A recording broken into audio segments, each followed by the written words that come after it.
ஒருத்தர் எதையோ உளறிட்டு நான் ஸ்பிரிச்சுவல் குரு அப்படின்ட்டு கண்டதெல்லாம் பேசிக்கிட்டு இருந்தா உடனே நீங்களும் ஒத்துக்கிட்டு பெட்ஷீட் எல்லாம் எடுத்துக்கிட்டு அப்படியே ஒரு 100 பேரெல்லாம் போய் உட்காந்து முன்னாடி கண்ணை முடிக்கிறீங்களா? என்னங்க, உண்மையான குருன்றவரை நீங்க தேடி போவார், அவரே உங்களை தேடி வருவார். அந்த மாதிரி தானா நடக்குமா நடக்காதா அப்படின்றது எனக்கு தெரியல. உண்மையான குருவை வந்து நான் இது வரைக்கும் பார்த்ததில்ல. நம்ம லைஃப்ல ஒரு சிலர் நம்மளுக்கு வந்து குருன்றது வந்து என்னுடைய ஒப்பீனியன்ல, இவர் சொல்ற குரு இவர் யாரை சொல்றாரு தெரியல, ஆனா என்னுடைய ஒப்பீனியன்ல நான் பார்த்த குரு அப்படின்றது வந்து லைஃப்ல பல பல கட்டத்துல வந்து நம்ம இப்போ டெய்லி லைஃப்ல கூட நம்ம அப்படி போகும்போது கூட ஒரு ஒரு கடையில போய் ஏதோ ஒரு பொருள் வாங்குறோம். அந்த பொருள் வாங்கும்போது அவரு கடைக்காரர் ஏதோ சொல்றாரு, கடைக்காரர் வேற ஒருத்தங்கிட்ட ஏதோ சொல்றாரு, ஏதோ ஒரு அந்த பொருள் எப்படி அவர் விற்கிறாரு, எப்படி அவர் இது பண்றாரு, இது எல்லாமே லைஃப் தான் குரு. அதுதான் வந்து என்னுடைய ஒப்பீனியன்.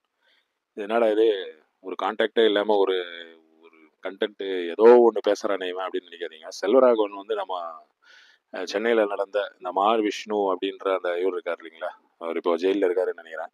அவர் மேலே கேஸ் போட்டிருக்காங்க. நிறைய கேஸ் அவர் மேலே இப்போ. ஏன்னா மாற்றுத்திறனாளிகள் அவங்கள வந்து இழிவுபடுத்தி பேசுனது, அவங்கள வந்து நீ பழைய ஜென்மத்தில் போன ஜென்மத்தில் நீ பண்ண பாவம் தாண்டா இப்போ அனுபவிக்கிற அப்படின்ற மாதிரி பேசுனதுன்றது ரொம்ப ஒரு கீழ்த்தனமான ஒரு பேச்சா போச்சு அப்படின்னு தான் நினைக்கிறேன். அந்த பேசுனதுக்கான எஃபெக்ட் தான் வந்து விளைவு தான் வந்து இப்போ வந்து அவர் மேலே நிறைய இடங்கள்ல மாற்றுத்திறனாளிகள் அவங்க ஒரு அசோசியேஷன் ஒரு இடத்துலையும் இருக்குது. அவங்க வந்து ஒருத்தராக கேஸ் போட்டுருக்காங்க.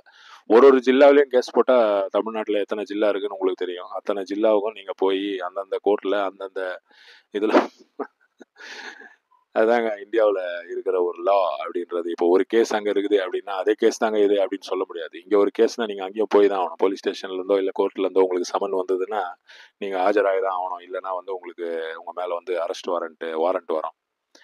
இந்த விஷ்ணு அப்படின்ற ஆள் பேசுனதை பற்றி செல்வராகவன் பயங்கர மூலக்காரன், நம்மளுக்கு எல்லாம் தெரியும். அவர் வந்து பயங்கர சுற்றி வளைச்சி அப்படி பேசுவார்.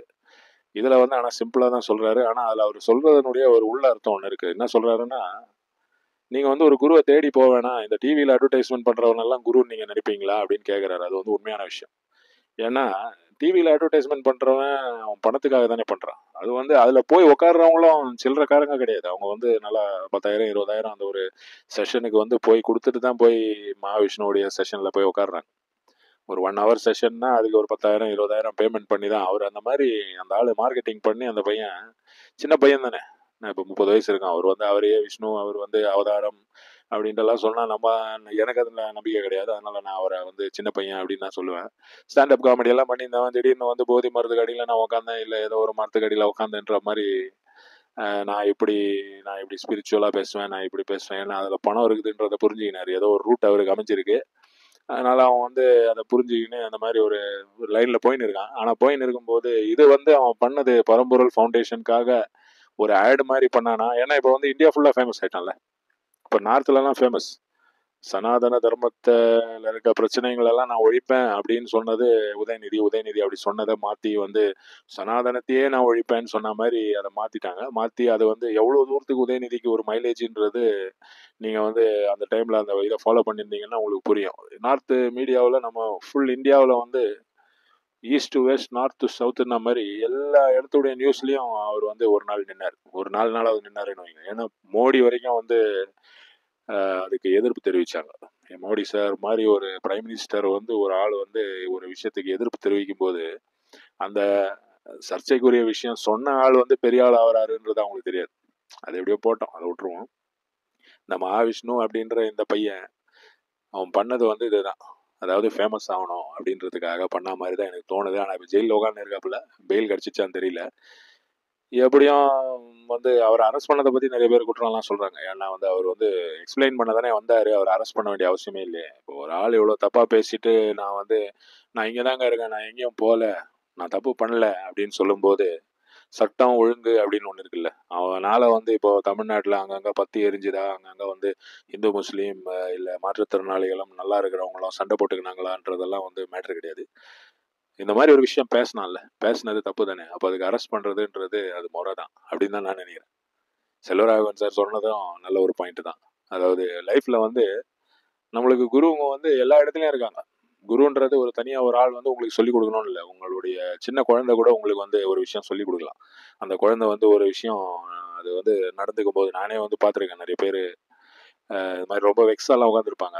நிறைய பேர் இந்த பார்க் இந்த மாதிரி இடத்துக்கெல்லாம் போகிறதே வந்து அதனால தான். அதனுடைய காரணம் அவங்களுக்கு தெரியாது. ஆனாலும் அங்கே போகும்போது நிறைய சின்ன பசங்க இதெல்லாம் விளையாடின்லாம் இருக்கும்.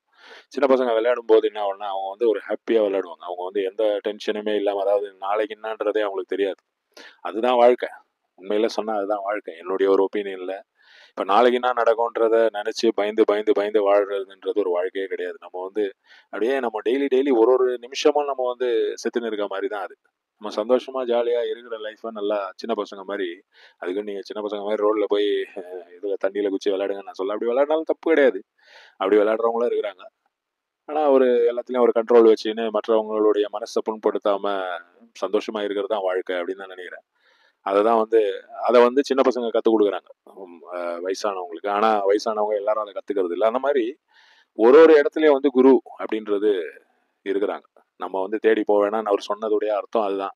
ஆனா அவர் சொன்ன விதம் பார்க்கும்போது இந்த டிவியில வரவனை மட்டும் சொல்ற மாதிரி தெரியுது அப்படின்றது இல்லை. நம்ம ஒரு கோயிலுக்கு போறோம், ஒரு நிறைய பேர் சாமியார்கிட்ட போறாங்க, அது போறாங்க, இது ஒருத்தருக்கு ஒரு ஒரு இடத்துல சந்தோஷம் கிடைக்குது போறாங்க. இந்த ஆளு பேச்சுல வந்து ஒரு சிலருக்கு சந்தோஷம் கிடைக்குது, அதனால இவரை போய் பார்த்து 10,000 ரூபாய் கொடுத்து இவரை போய் பார்த்து பேசிட்டு வராங்க. அவருடைய பேச்சை கேட்டு வராங்க, பேசிட்டு வரலன்னு வைங்க. ஆனாலும் அதனால வந்து அவங்களுக்கு சந்தோஷம் கிடைக்குதுன்னா அது பண்ணிட்டு போறாங்க. ஆனா ஒரு பொது வேதியில வந்து இந்த மாதிரி என்ன சொல்றது, வாயில வந்து அசிங்கமான வார்த்தை தான் வருது.